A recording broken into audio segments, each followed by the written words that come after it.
Tak payahlah kawan dengan dia ni. Kau ni pemalas lah. Sampai bila kau nak jadi macam ni? Dalam hidup kau, apa sumbangan kau pada masyarakat? Kau ni pergilah cari kerja, ha? Pergilah buat sesuatu ke apa ke, kau nak enjoy je kan?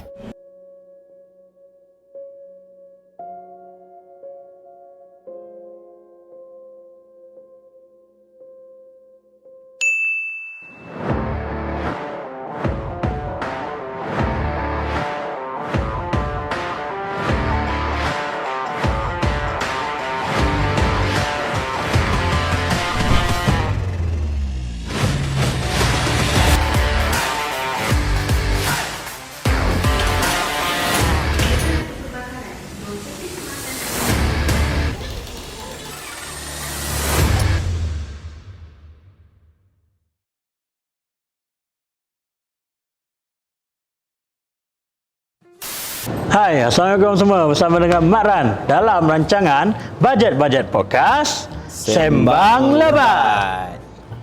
Okey, hari ini kita akan bersama dalam satu segmen Bajet-Bajet Podcast, which is kita akan menceritakan tentang YouTuber pemula. Okey, so kat sini kita ada dua panel, Mukri dan Nazir.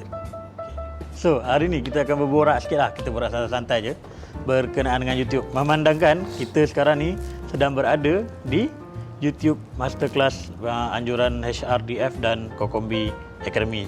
Okay, so apa-apa pun sebelum kita teruskan, aku minta sebaik korang untuk kenalkan diri lah. Okay. Silakan Cik Mukri.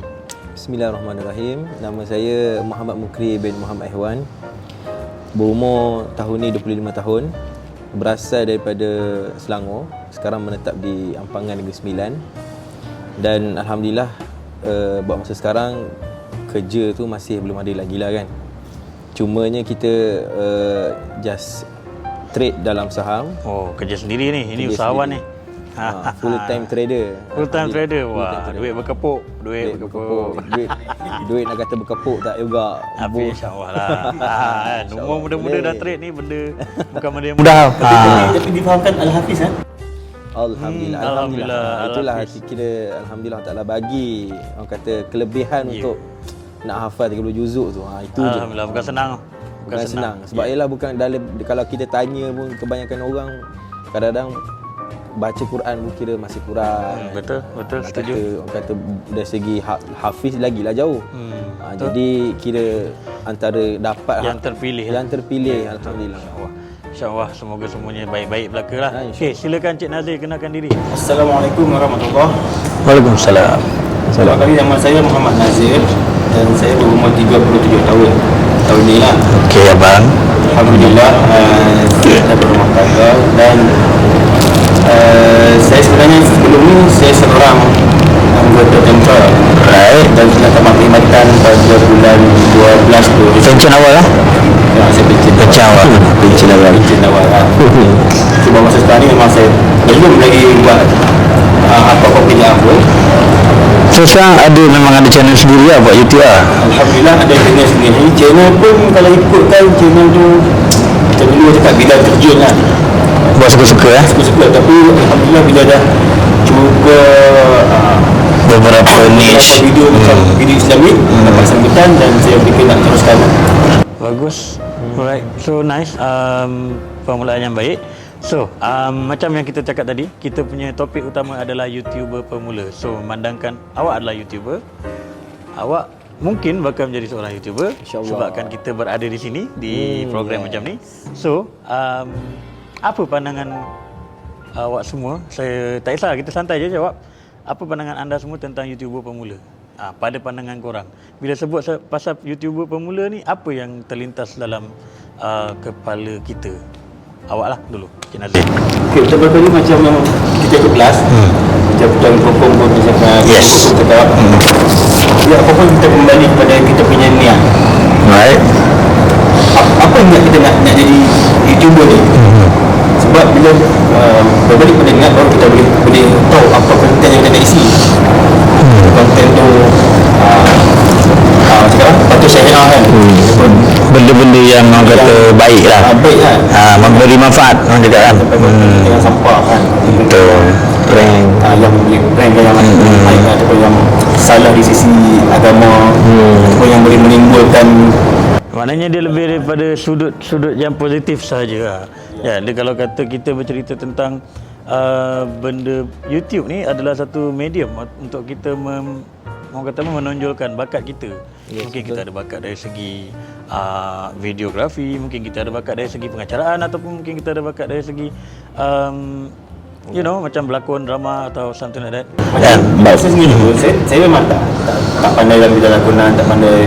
Tapi kita cuba ke arah ni, tapi dengan cara yang berbeza lah. Mungkin contohnya saya buat apa? Murattal Al-Quran. Kita ketengahkan kesempatan dakwah. Betul. So memberi manfaat. Berlakon, kita cuba sebarkan dakwah. Jadi melalui video-video tu dia memberi manfaat kepada orang juga. Mungkin saham akhirat. Ya, betul. InsyaAllah. InsyaAllah. Mukri, apa pandangan tentang YouTuber pemula? Perkataan YouTuber pemula tu. Kalau dari segi pandangan saya, sebab saya pun nak kata jadi YouTuber, saya tak jadi lagi. Jadi kita dari segi tengok orang-orang kan, kadang-kadang diorang ni lebih kepada macam nak niat diorang tu sebab diorang dah tengok orang yang dah berjaya, YouTuber yang lain, maksudnya yang kira dah so dia macam dah ada satu pembawakan. Dia nampak orang tu berjaya, dia pun okey, aku pun nak jadi YouTuber. Tapi pada masa sama ilmu tak ada. Ilmu tak ada. Apa dia, maksudnya dia kalau dia follow yang YouTuber yang betul-betul orang kata yang bagus, tak apa. Ini yang kata yang ambil yang prank ke apa, benda-benda yang yang takut nanti dia terikut, dia akan buat cara yang sama. Yelah, setengah orang kalau macam buat contoh lah, kita ambil contoh macam Isa Asap ke, dia orang buat video prank apa semua. But the thing is, dia orang pun datang dalam satu kumpulan yang besar dan dia orang pun ada ikut law jugalah, walaupun kadang-kadang dia orang langgar tapi at the end of the day dia orang pun masih lagi orang cakap apa, kalau ada apa-apa berlaku dia orang akan terus settlekan ataupun selesaikan benda tu dengan baik kan. So mungkin kalau kita baru nak mula adalah sesuatu yang merisikokan juga kan, kalau kita sendiri. Betul lah. Ya betul. Dia bila berisiko tu kita kena kaji sendirilah. Yalah, sebelum kita buat apa-apa kan. Sebelum apa-apa pun kita kena kaji apa yang boleh kita buat. Sebab benda ni ialah benda yang sekali kalau kita dah terjun dalam bidang contoh YouTuber, bila video kita tu dah di-upload, takut nanti orang dah share, benda tu dia akan jadi orang kata saham untuk kita lah. Yalah. Takut orang ada yang terikut. Orang terikut. Kalau benda yang baik tak apa lah. Kalau benda yang baik apa? Tak elok tu. Itu yang tak nak tu. Okey, terima kasih untuk soalan pertama ni. So sebelum kita terus ke soalan yang seterusnya, kita akan berhenti berehat sekejap dan kita tengok footage ni. Rolling.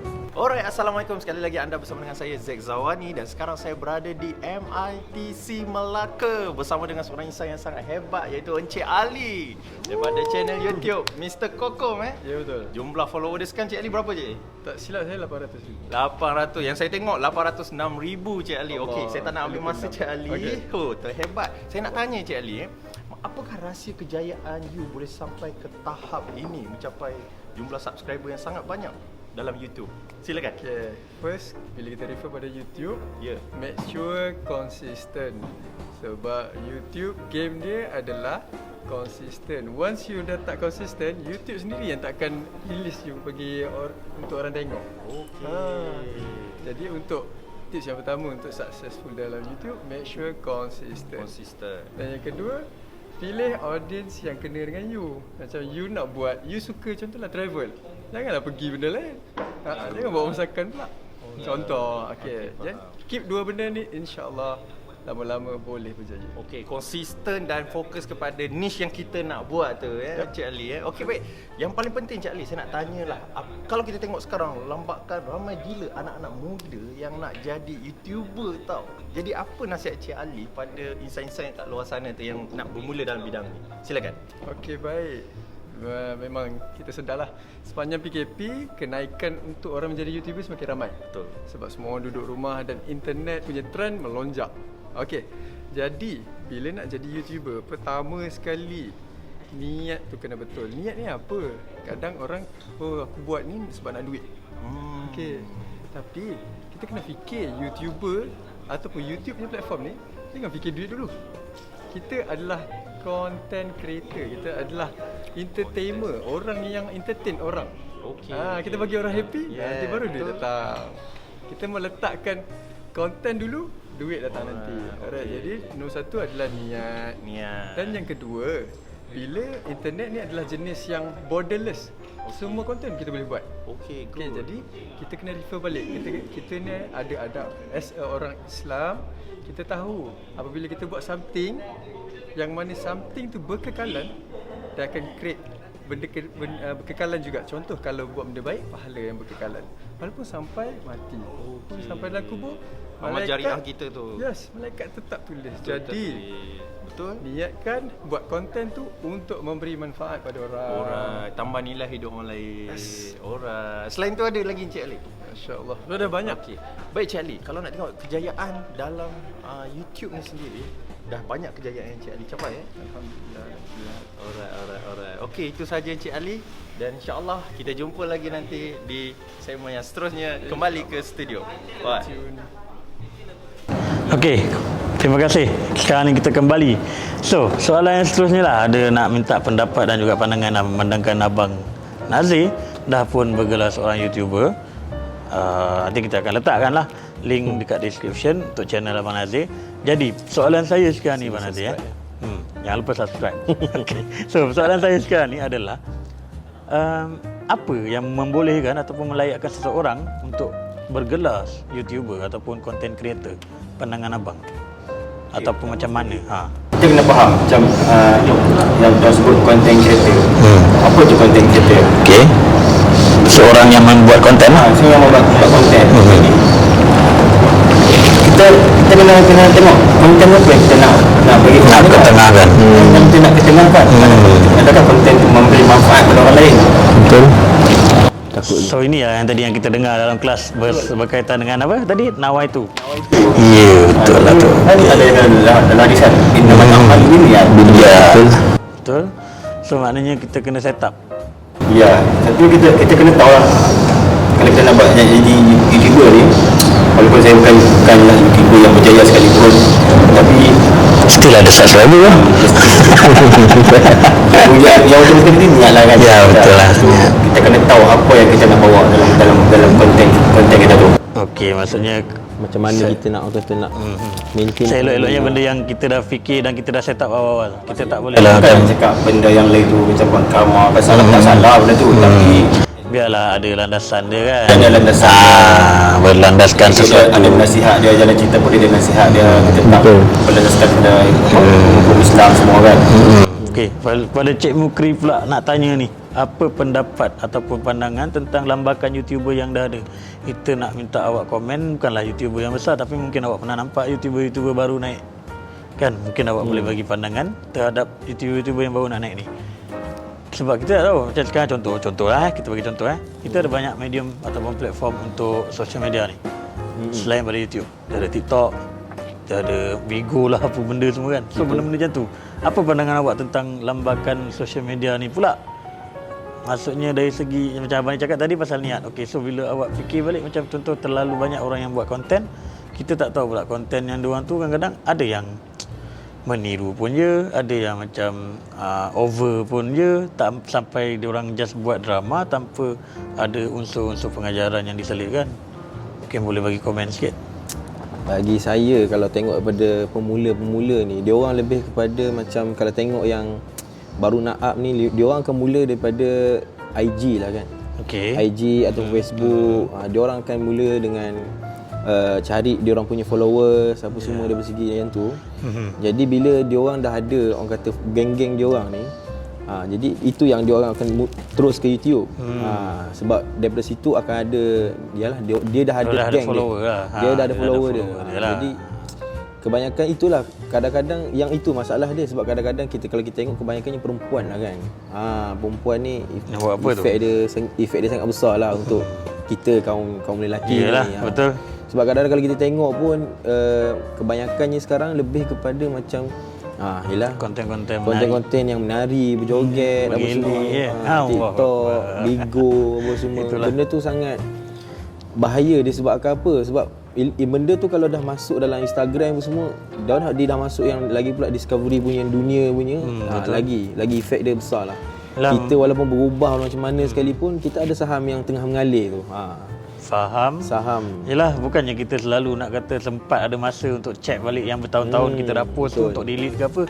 Sebab banyak juga kes kan kita dengar macam kita tak tahu lah, ni daripada apa yang pengalaman saya sendirilah. Kan? Dia ada apa yang saya nampak, yang YouTuber yang baru macam saya pun kan, yang baru-baru yang nak start jadi YouTuber ni, kebanyakan dia nampak duit.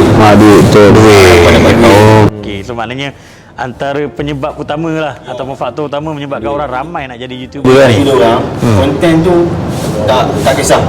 Yang penting buat video orang tengok, viral. Duit.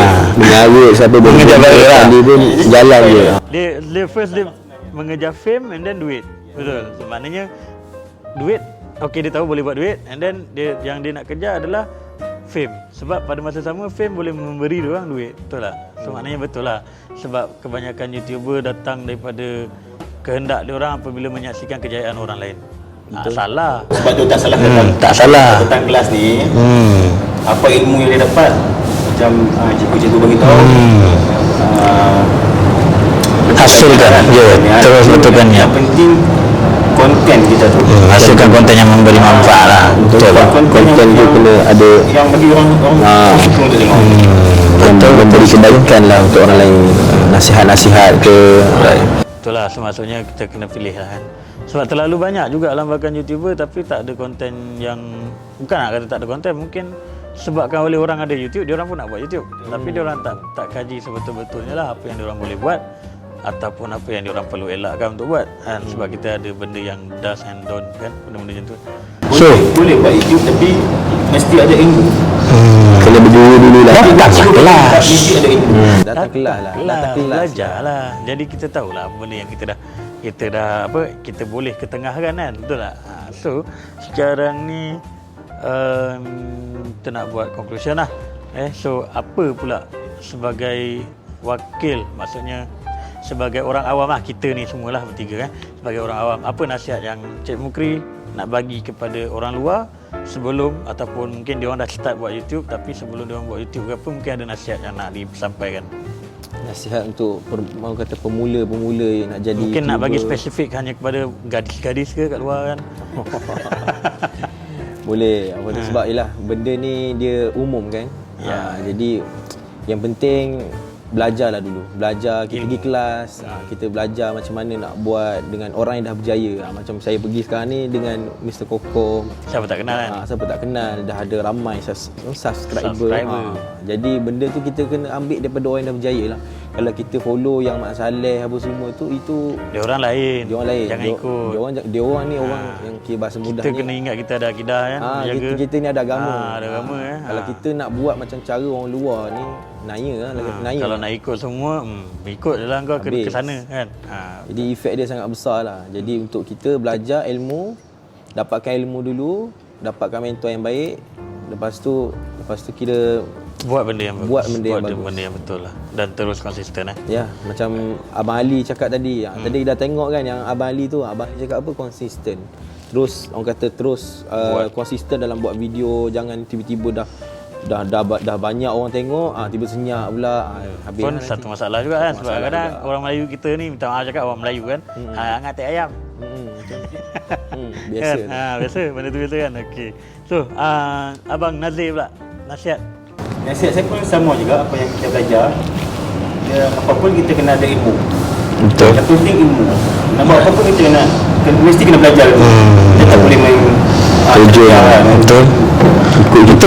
Itulah yang menjadikan kita menghasilkan konten yang tak bagus. Betul. Jadi konten sampah. Sampah. Saya tak berani sebut konten sampah. Tapi tak apa, teruskan. Buat cikgu aja macam tu kan. Okey, cikgu.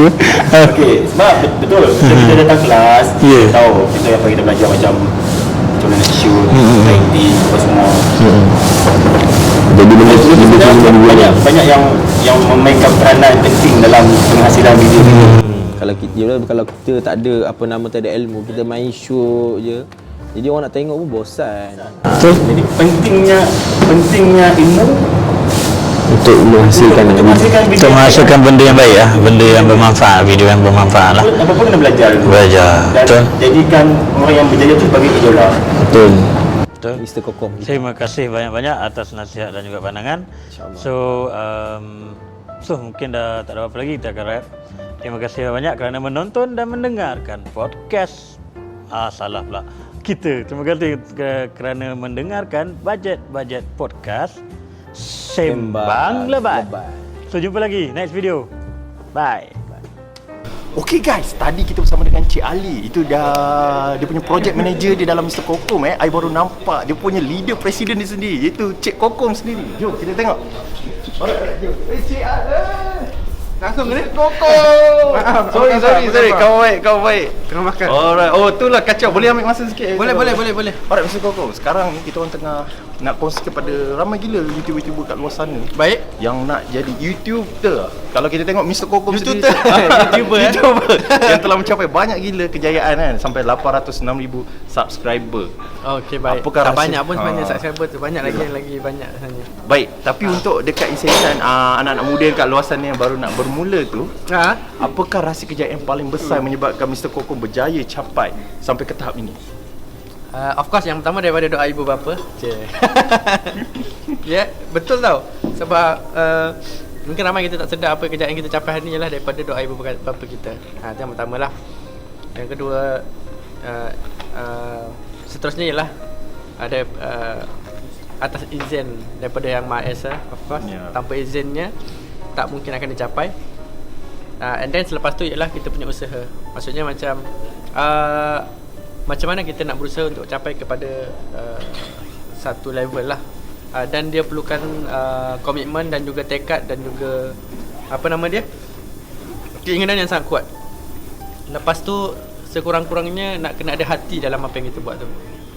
Walaupun tak semua benda kita perlu ada hati dalam kita buat, contoh macam kerja-kerja harian, tapi untuk benda yang kita minat, dia perlu ada hati dalamnya. Dia bukan macam buat sebab kita nak apa, contohlah. And then it's not about the money.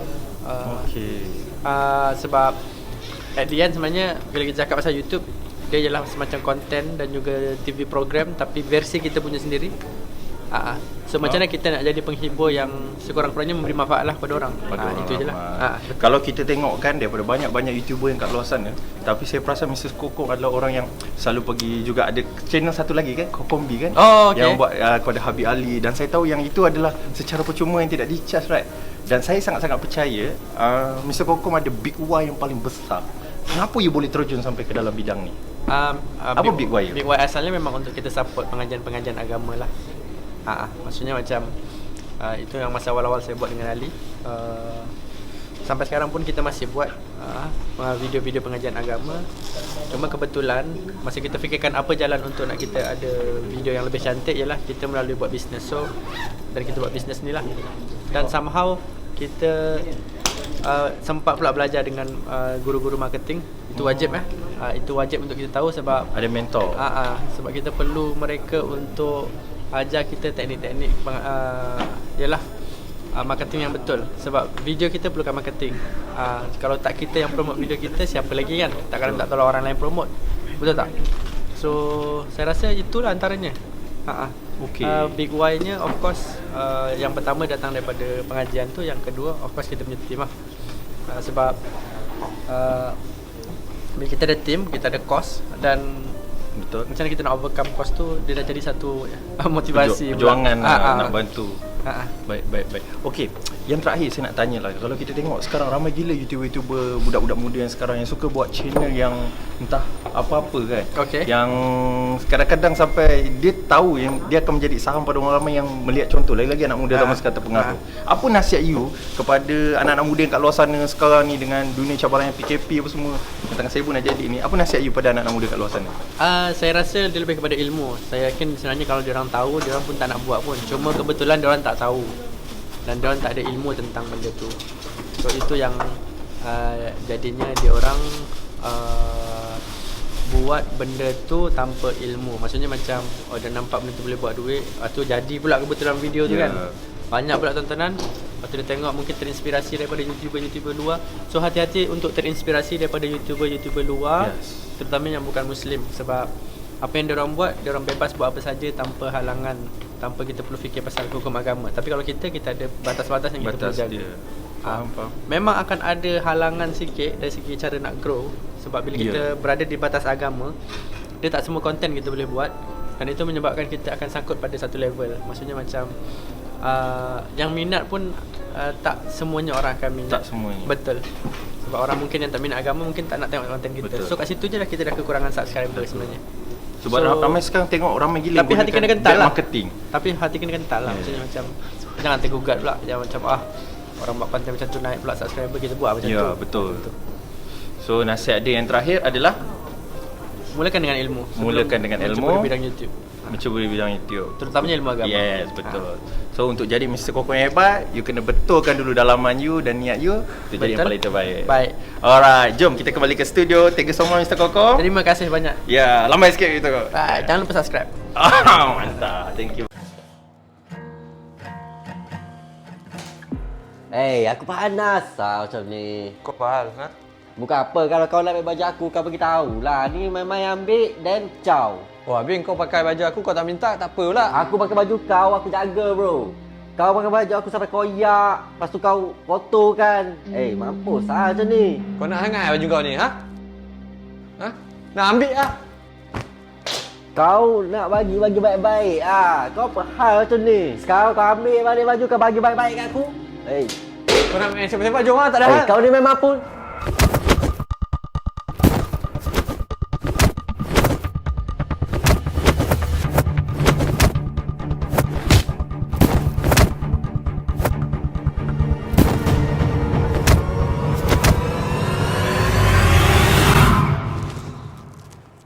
Hussein, kau nak pinjam baju kau Aku nak keluar sekejap,